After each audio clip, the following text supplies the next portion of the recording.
मुझे यहाँ आमंत्रित कर मंच पर आप सबके बीच अपनी बात कहने का अवसर दिया। मैं उत्तर प्रदेश और मध्य प्रदेश दोनों के बीच में हूँ। जो नगर हमारा है वहाँ अगर स्कूटर से 3 किलोमीटर आगे चले जाओ तो मध्य प्रदेश आ जाता है।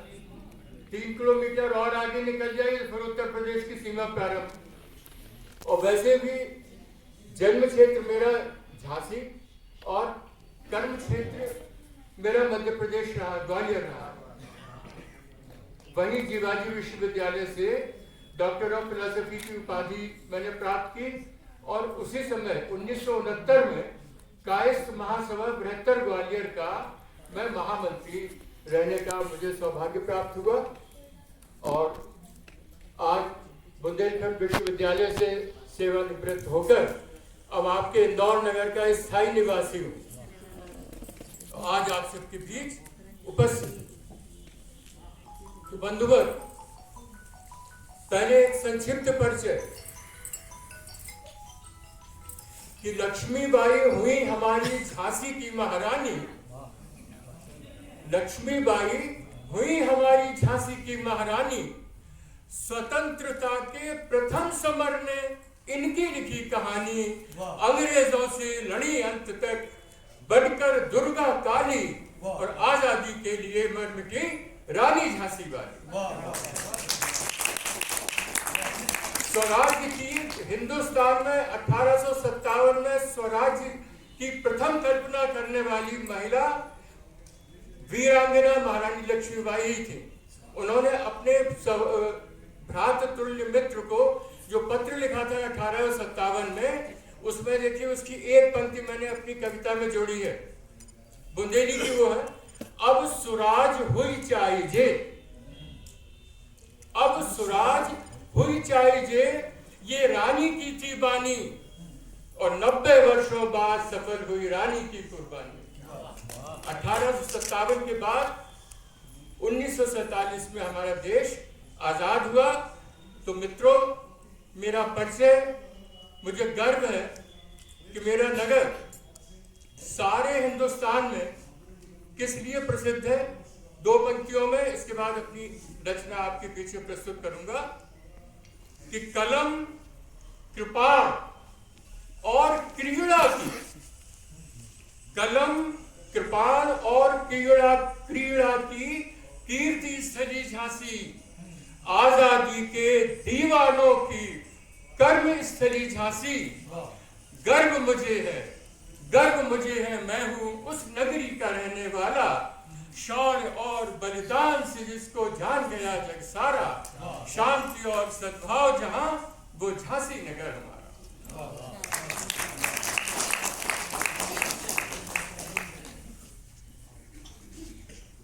पूरे देश में मित्रों आजादी के 75 वर्ष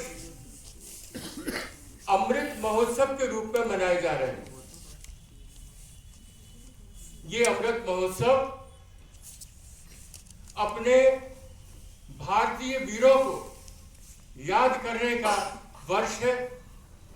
हमारे वो जाबाज सिपाही, हमारे वो क्रांतिवीर जिन्होंने देश की आजादी के लिए अपना सब कुछ तन मन धन न्यौछावर कर दिया, उनको स्मरण किया जा रहा है इस वर्ष में। और साथ ही साथ उनके कृत कार्यों को ढूंढकर नए तरीके, नव्य इतिहास लेखन का कार्य भी इस समय प्रारंभ कर दिया गया है। वैसे तो मेरी एक प्रसिद्ध तो नहीं कहूंगा, आकाशवाणी के केंद्रों से प्रसारित हुई है करीब 20 वर्ष पहले, एक कविता मैं आपके बीच प्रस्तुत करता हूं। बिल्कुल स्वागत है आपका, आप अपना बात करें। तो बंधुओं, मेरी कविता का शीर्षक है सेल, SALE, सेल। बहुत परिचित शब्द है, जितने भी हमारी बहनें और हमारे बंधु मित्रवर बैठे हैं सब जानते हैं। तो आज की जो प्रचलित शैली है भावात्मक गद्य, जिसको कहते हैं इमोशनल प्रोज, जो कविता की आज प्रमुख शैली, जो भी कवि मंच पर चाहे हास्य का आए चाहे बीट का रस का आए, इस शैली में ज्यादा अपनी बातों को कहता है। तो आज इसी भावात्मक शैली में प्रस्तुत कर रहा हूं अपनी एक कविता से। मैंने एक बहुत बड़ा सेल लगाया है, बहुत बड़ा सेल है, बहुत सी चीजें यहाँ हैं जो आपके लिए भी उपयोगी हो सकती है, और मैं जब बेचूंगा तो आपको इनमें से अगर कुछ अच्छा लगे तो आप अवश्य इसे ले जाएं अपने घर, अपने बच्चों के लिए। तो मेरे देश के नौजवानों, मेरे देश के नौजवानों, युवक और युवतियों, किशोर और किशोरियों, आज देश के फुटपाथ पर बहुत ही सस्ते दामों में बेच रहा हूं। बंधुगण, ये समझो कि मुफ्त ही लुटा रहा हूं देशभक्ति और सद आचरण के ये भारी भारी आइटम। आज देश के फुटपाथ पर मुफ्त बेच रहा हूं, बस ये समझो कि मुफ्त ही लुटा रहा हूं देशभक्ति और सदाचरण के लिए भारी भारी आइटम। सत्य, अहिंसा, सज्जनता, सरलता, सहृदयता, परगुण ग्राहकता, अपरिग्रह, आस्थे, त्याग, बलिदान, समर्पण, देशभक्ति और देश प्रेम, सब कुछ तो है यहाँ। बढ़िया। पर क्षमा करना मित्रों, इस पर जमी धूल को मैं पोंछ नहीं पाया। क्षमा करना, इस पर जमी धूल को मैं पोंछ नहीं पाया। वैसे इन्होंने अपने वो दिन भी देखे हैं जब मेरे बाप दादों की दुकान पर गुलाम हिंदुस्तान में धड़ल्ले से बिका करते थे। वैसे इन्होंने अपने वो दिन भी देखे हैं जब ये गुलाम हिंदुस्तान में मेरे बाप दादों की दुकान पर धड़ल्ले से बिका करते थे। देश के छोटे बड़े घरानों में इनकी जोरदार मांग थी। देश के आजाद होने के बाद अपने पुश्तैनी व्यवसाय को बढ़ाने के लिए मैंने एक बहुत बड़ा शोरूम बनवाया और उनमें इन आइटमों को बड़े करीने से लगाया। शोरूम के एक कोने में बने शानदार काउंटर पर बैठा हुआ मैं प्रायः सोचा करता था, लोग यहां आएंगे, मेरे व्यवसाय चयन पर मुझे सैकड़ों बधाइयां देकर इन आइटमों को मुंह मांगे दामों में ले जाएंगे। वाह वाह। पर ऐसा नहीं हुआ। 75 वर्ष के इस लंबे समय में यहां भीड़ तो बहुत लगी रही, पर बिक्री ना के बराबर हुई। मेरे पिताजी के समय के कई वयोवृद्ध मित्र जो आजकल आज देश की नाव खेल रहे हैं, मेरे शोरूम में आते।